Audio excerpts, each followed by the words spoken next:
turma! Hoje nós vamos estudar um pouco sobre a equação fundamental da calorimetria.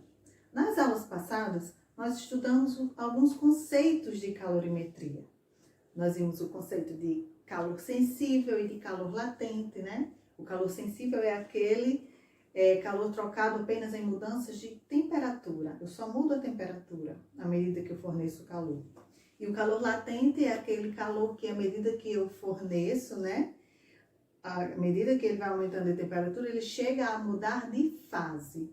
Esse é o calor latente. Calor na mudança de fase, o calor sensível é o calor apenas na mudança de temperatura de um material. Nós vimos também o conceito de calor específico e de capacidade térmica. São conceitos bem parecidos, a gente pode até confundir. A diferença é que o calor específico é da substância. O calor específico é o calor necessário para elevar em 1 grau Celsius a temperatura de 1 grama de um material, daquela quantidade daquele material. E a capacidade térmica, ela vai depender da massa do corpo.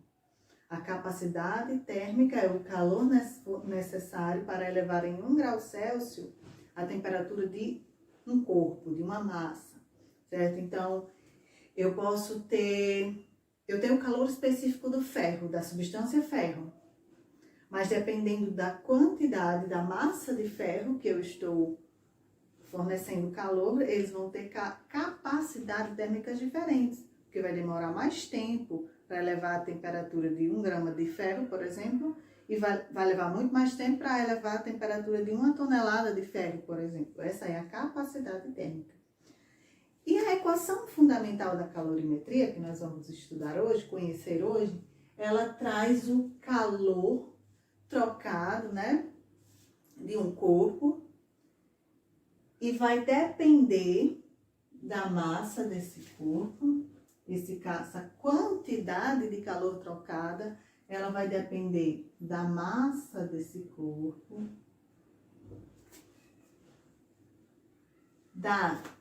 do calor específico, que já é um valor que vem tabelado, já é uma constante, para cada material um valor de calor específico, certo? Então, a tabela eu forneci no vídeo da aula anterior, certo? Para vocês. Calor específico.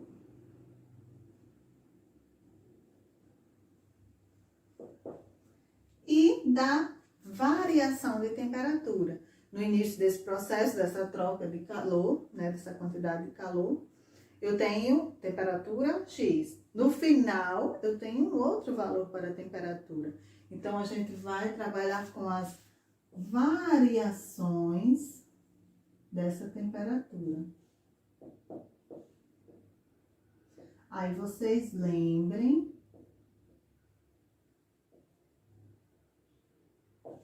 quem estudou comigo no ano passado, desde o primeiro ano, deve lembrar que eu já falei nas aulas. Sempre que você tem um delta, você tem uma variação de qualquer grandeza. Delta T minúsculo, né? Variação do tempo. Delta S, variação do espaço. E aqui nesse caso, delta T para a temperatura. Então, o que é que significa isso? Significa que esse delta T, essa variação de temperatura, é a temperatura final menos a temperatura inicial.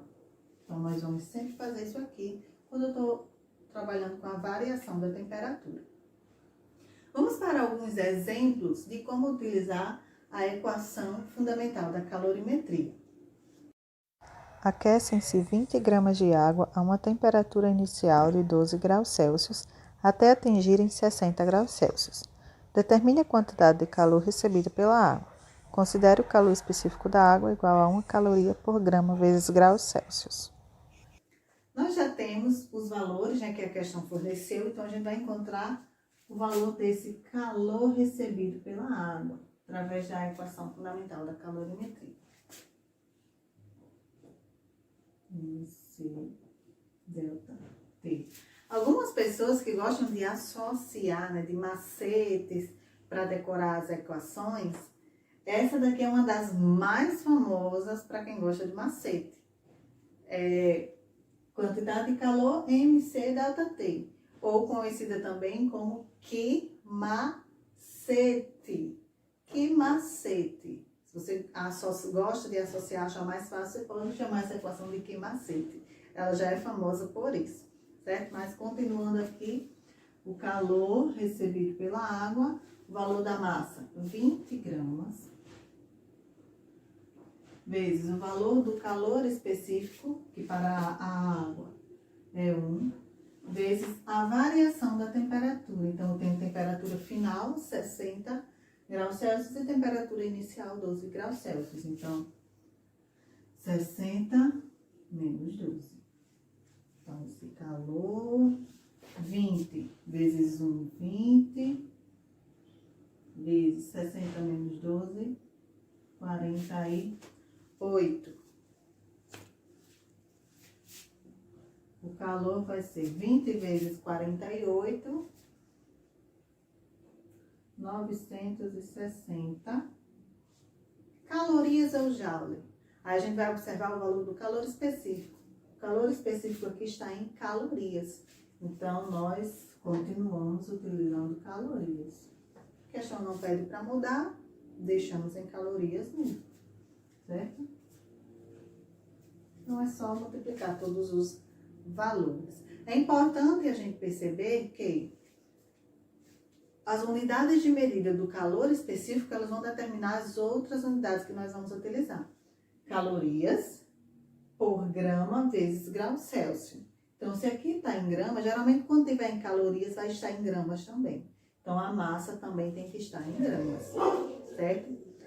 Quando nós estamos utilizando o joule, aí a unidade de medida do sistema internacional, a unidade de medida vai ficar joule por quilograma vezes grau Celsius.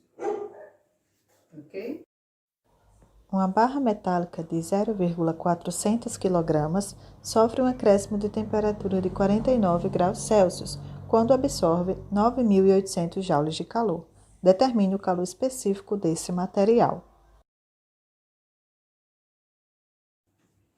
Este segundo exemplo, nós vamos precisar calcular o valor do calor específico. Então, a gente vai mexer um pouquinho com a equação.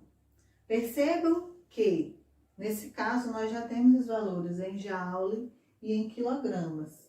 Joule com quilogramas não precisa transformar em nenhuma unidade, certo? E também ele já diz na questão um acréscimo da temperatura. Então, esse acréscimo já é o quanto a temperatura variou. Você não vai precisar subtrair temperatura final menos temperatura inicial, porque ele já está falando do acréscimo, que já é a variação.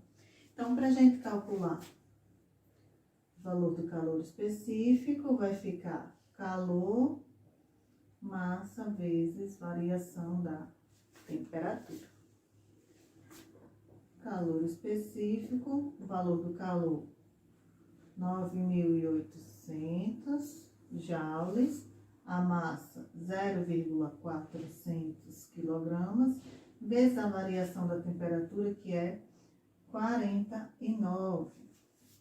Então, 0,4 vezes 0,400, né, vezes 49, vai dar 19,6. Então, vai ficar 9.800, 19,6. Então, o valor do calor específico, 9.800 dividido para 19,6, vai dar 500 joules. Só joules por quilograma vezes grau Celsius. Só você perceber os valores que nós temos, certo? Então, esse é o valor do calor específico desse metal. Ele não diz qual metal, né? Então, 500 joules por quilograma vezes grau Celsius, certo? Essas são as formas de utilizar essa equação, né? Então, a partir desses exemplos, vocês já podem continuar resolvendo os exercícios do livro que foram encaminhados. Até a próxima!